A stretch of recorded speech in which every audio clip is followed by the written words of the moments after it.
अगर सपनों की कोई दुनिया होती तो क्या वो पाकिस्तान के ख्वाबों जैसी होती? हाँ, मतलब गाल फटे तो फटे पर नवाबी ना घटे। गजब है पाकिस्तान भाई साहब। मतलब 24 घंटे पहले पाकिस्तान अमेरिका का पैर दबा रहा था कि पापा पापा पैसा दे दो, घर में दाल चावल नहीं खाने को। $1 बिलियन जो है वो पैसा मांग लिया। उसके बाद फिर कहा पापा पापा बहुत मार रहा है इंडिया, घर में घुस घुस के मार रहा है इंडिया, प्लीज रोक लो, आप तो बड़े आदमी हो, आप बोलोगे तो शायद मान जाए वो। जैसे तैसे फिर इंडिया के पास भी आया, प्लीज छोड़ दीजिए, गलती हो गई, अपने तो अपने होते हैं। और जब सीजफायर हो गया तो पाकिस्तान ने अपने मुल्क में पटाखे छोड़ना शुरू कर दिया। मतलब शहबाज शरीफ का बयान सुन के ऐसा लग रहा था कि वो जंग जीत कर आए हैं, हिंदुस्तान से जंग जीत ली उन्होंने। आय हाय, क्या शब्दों का चयन था, क्या अंदाज था। और पाकिस्तान के शहरों में लोग पटाखे फोड़ रहे थे। मतलब क्रिकेट में पाकिस्तान भले ही कभी विन कभी लन होता है, लेकिन वो पाकिस्तान जो 1947 से लेकर 2025 तक भारत से युद्ध में खाली लन लन लन कर रहा है, वो आज विन विन विन वाला जश्न मना रहा है। ऐसा लगा जैसे क्या जीत लिया है। ओ हो। हमको तो एक पल के लगा कि क्या ये जिंदा रहने की खुशी है कि हिंदुस्तान से जंग जो है वो उसमें बच गए।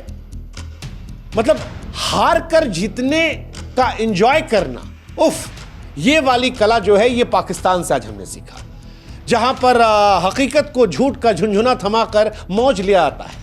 एक ऐसी सपनों की दुनिया बनाई गई जहां पर शर्मिंदगी को शान और फजीहत को फक्र में बदला गया। कमाल की दुनिया भाई साहब, मजा आ गया।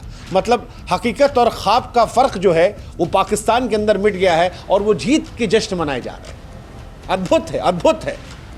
अब मतलब हमको तो वही लगा कि भगवान गरीबी दे दे, लेकिन ऐसी वाली गलतफहमी मत दे। वैसे पाकिस्तान के लोगों को गलतफहमी में जीने का मजा आता है। आज से नहीं, इतिहास पुराना है। आप कोई भी युद्ध उठा लीजिए, आप पाकिस्तान में किसी के मुंह पे माइक लगाइए, पूछिए भैया 47 में जो युद्ध हुआ था कौन जीता था, वो कहेगा पाकिस्तान। पूछिए 65 में कौन जीता था, कहेगा पाकिस्तान। पूछिए 71 में कौन जीता था, कहेगा पाकिस्तान। पूछिए 99 में कौन जीता, कहेगा पाकिस्तान। अब पाकिस्तान जीता था तो क्या उसके पास है? कश्मीर 70% हमारे पास। शिमला समझौता हमने किया। कैसे किया? लाहौर में घुस के मारा था, उसके बाद किया। 93,000 सैनिक जो है तुम्हारे हमने बैठाए थे। करगिल में हमने तुमको घदेड़ के मारा। जिस हिस्से में तुम कब्जा करने आए थे वो हमारे पास है। जिस सियाचिन में तुम बैठे थे वहां से ऑपरेशन मेघदूत से तुमको हमने लात मार के हटाया। लेकिन पाकिस्तान ने पूछ लीजिए, कहेंगे नहीं नहीं भाई साहब, जीते तो हम ही हैं, भारत कहां जीता है आज तक। ऐसे ही कहानी ऑपरेशन सिंदूर को लेकर है। इस बार भी उन्होंने गाना गाना शुरू कर दिया। 2019 में भी यही किया था। इंडिया ने जब पाकिस्तान के F-16 लड़ाकू विमान को गिरा दिया था और अभिनंदन को पाकिस्तान से शान से वापस बुला लिया था, तो पाकिस्तानी उसी में खुश थे कि जी चाय चाय चाय चाय चाय।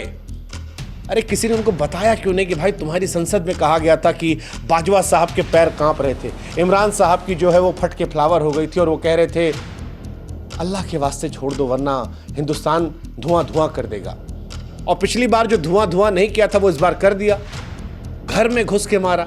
लेकिन इसके बाद ही पाकिस्तान की मीडिया और जनता जो है आए हाय हाय हाय, सोशल मीडिया से लेकर सड़कों तक जश्न का माहौल है, मानो कोई महायुद्ध फतेह कर लिया है। ये वही पुरानी कहानी है कि हार का मुंह देखकर भी जीत का तमगा जो है वो गले में डाल दे। गले में लगा तो है, फील तो आ रहा है, जीते हो सकता क्या है, गले में डाल लो, फील तो आ रहा है, फील कर लेंगे, जीत गए। वैसे भी सारा खेल जो है वो मन का है। Happiness is a state of mind. मतलब हमको एहसास हो गया कि पाकिस्तान के लोग हैप्पीनेस इंडेक्स में इंडिया से क्यों आगे हैं। हम बार बार सोचते थे कि पाकिस्तान में महंगाई हमसे ज़्यादा है, बेरोजगारी हमसे ज़्यादा है, भिखमंगाई हमसे ज़्यादा है, लाचारगी हमसे ज़्यादा है, क्रिकेट वो जीत नहीं पाते और कुछ होने आता नहीं है, टीवी एक्टिंग उनकी चलती नहीं है, पिक्चरें उनकी आती नहीं है। ये पाकिस्तानी ग्लोबल हैप्पीनेस इंडेक्स में हमसे आगे कैसे हैं? अब हमको समझ में आया कि ख्वाबों को हकीकत बना लो तो हकीकत जो है वो ख्वाब सी हो जाती है और सब अच्छा लगता है। ये वैसा ही है जैसा कोई जुआरी आखिरी चवन्नी बचने पर खुद को बादशाह समझ ले कि बादशाह है तो क्या हुआ, हाँ नमक रोटी खाएंगे लेकिन जो है स्वैग बादशाहत वाला दिखाएंगे। मतलब हमारे यहाँ रवि किशन साहब कहते हैं जिंदगी झंड बा लेकिन तब्बो घमंड बा। पाकिस्तान ने एग्जैक्टली वही कर रखा है। सपनों की दुनिया का जिसका हकीकत से कोई वास्ता नहीं है, वहाँ पर वो खुश है, झूठ का गुब्बारा फुला रही है, जश्न मना रही है। और पाकिस्तान की आवाम जो है वो भी मजा ले रही है, क्योंकि झूठ की रेस में पाकिस्तानी सरपट दौड़ते हैं। उनकी जनता को ये ख्वाब बेचने में महारत हासिल है।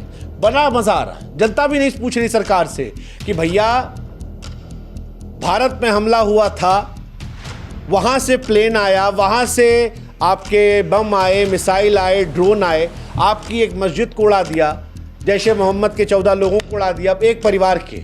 आपका प्रधानमंत्री कह रहा है कि तमाम फौजी शहीद हो गए, आपके एयरबेस में स्विमिंग पूल वाला गड्ढा बना दिया। काहे का जश्न मना रहे हो? जश्न किस चीज़ का?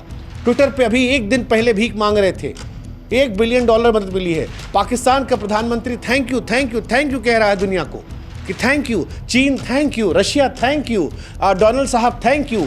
ऐसा लग रहा है पैर छू छू के थैंक यू हो रहा है, हमको नहीं लड़ना तुमसे। और फिर कह रहा जी हम जीत गए जीत गए जीत गए। क्या वाकई में हकीकत से कोई वास्ता है, या इस दुनिया में इसीलिए जी रहे हैं क्योंकि मज़ा आ रहा है?